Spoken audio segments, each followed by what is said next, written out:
కుంభరాశి వారికి ధనిష్ట 3-4 పాదాలు, శతభిషం 1, 2, 3, 4 పాదాలు, పూర్వభద్ర 1, 2, 3 పాదాలు కుంభరాశిలో ఉంటాయి. కాబట్టి ఈ కుంభరాశి వారికి ఆదాయం 11, వ్యయం 5, రాజపూజ్యం 5, అవమానం 6గా ఉంటుంది.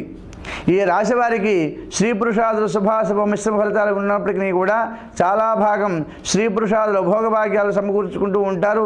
కొన్ని గొడవల మీద వచ్చినప్పటికీ పడినా కూడా సమర్థించుకోగల కెపాసిటీ ఉంటుంది.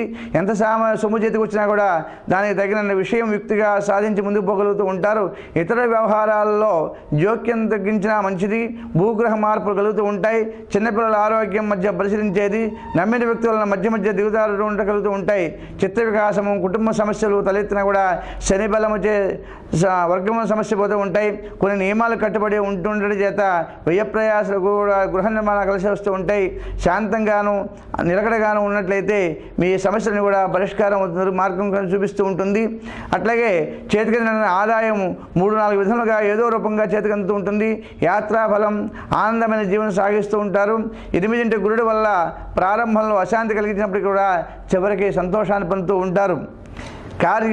ఎంతటి కార్యానైనా అవలేలుగా పూర్తి చేస్తూ ఉంటారు. శని బలంగా ఉండడం చేత మీ మాటకు తిరుగు లేకుండా పోతుంది. ఉద్యోగస్తులందరికీ కూడా మహోన్నతంగా ఉంటుంది. ప్రమోషన్తో కూడిన బదిలీలు, గతంలో ఉన్న కోర్టు కేసుల వాళ్ళని కొట్టివేయట, ప్రమోషన్లో ఉన్న కొందరు కూడా ప్రమోషన్ పొందుతా యూనియన్లో నాయకులుగా ఉండి చెలామణి ఎగుతూ ఉంటారు. గృహం కానీ స్థలం కానీ మార్చుకుంటూ ఉంటారు. వాహన మార్పులు తప్పవు. కేంద్ర రాష్ట్ర ప్రభుత్వంలో ఉన్న వారందరికీ కూడా ఉద్యోగులందరికీ కూడా పర్మనెంట్ అవుతుంది. నిరుద్యోగులందరికీ కూడా ఉద్యోగం లభిస్తూ ఉంటుంది. రాజకీయ నాయకులకి సంవత్సరం అంతా కూడా మహోన్నతకరంగా ఉంటుంది. ఉత్కృష్టంగా జీవనం చేస్తూ ఉంటారు. ప్రజల మంచి గుర్తింపు కోల్పోయినప్పటికీ కూడా నాయకులుగా చలామణి ఉంట ప్రజల సమస్యలు పరిష్కరించి ప్రఖ్యాలు పొందుతూ ఉంటారు. సహాయం చేయడంలో ముందుంటారు. ఎన్నికల్లో పోటీ చేసిన ఎడల మీదే విజయం. అధిష్టాన వారి వరకు కూడా మీ మీద దృష్టి పెట్టి ఏదో నామినేట్ పదవిని మీకు అందిస్తూ ఉంటారు. కుంభరాశి వారికి ఈ సంవత్సరం కళాకారులందరికీ కూడా ప్రథమావరణలో గురుబలం లేకపోయినప్పటికీ కూడా ద్వితీయ భాగంలో ఉన్నటువంటి అనుకూలంగా ఉంటుంది. మంచి అవకాశాలు వస్తూ ఉంటాయి. సద్వినియోగం చేసుకుంటూ ఉంటారు. ఈ సంవత్సరం వ్యాపారస్తులందరూ కూడా మంచి లాభదాయకంగా ఉంటుంది. హోల్సేల్ రిటైల్ వ్యాపారాలకు మంచి లాభాలు పొందుతూ ఉంటారు. ఈ సంవత్సరం విద్యార్థులందరూ కూడా సెప్టెంబర్ నుండి గురుబలం బాగుండే లేదా జ్ఞాపకశక్తి పెరుగుతుంది. శ్రద్ధ మీద ధ్యాస ఉంటుంది.